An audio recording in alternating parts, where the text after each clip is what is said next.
આપ જોઈ રહ્યા છો ઝી 24 કલાક મહત્વના સમાચારો સાથે હું છું બંસી દવે। દુનિયામાં વાગી રહ્યો છે ભારતનો ડંકો। જી હા, વિશ્વની ચોથી સૌથી મોટી અર્થવ્યવસ્થા બન્યું છે ભારત। જાપાનને પાછળ છોડી અને ભારત એક ડગલું આગળ વધ્યું છે। નીતિ આયોગના સીઈઓએ આ જાણકારી આપી છે।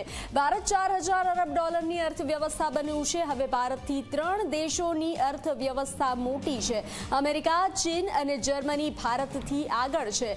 તો વિશ્વમાં ભારતનો ડંકો વાગ્યો છે। દુનિયાભરમાં ભારતનો ડંકો વાગી રહ્યો છે। વિશ્વની સૌથી મોટી ચોથી અર્થવ્યવસ્થા ભારત બન્યું છે। જાપાનને પાછળ છોડી અને ભારત એક ડગલું આગળ વધ્યું છે। નીતિ આયોગના સીઈઓએ આ જાણકારી આપી છે।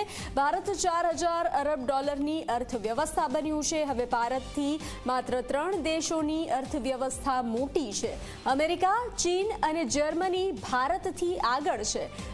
તો વિશ્વની સૌથી મોટી ચોથી અર્થવ્યવસ્થા બન્યું છે ભારત। નીતિ આયોગના સીઈઓએ આ જાણકારી આપી છે। તો ભારત 4000 અરબ ડોલરની અર્થવ્યવસ્થા બન્યું છે। ભારત ચોથા નંબરનું અર્થવ્યવસ્થા। હવે માત્ર અમેરિકા, ચીન અને જર્મની ભારતથી આગળ છે। દુનિયામાં ભારતનો ડંકો વાગી રહ્યો છે।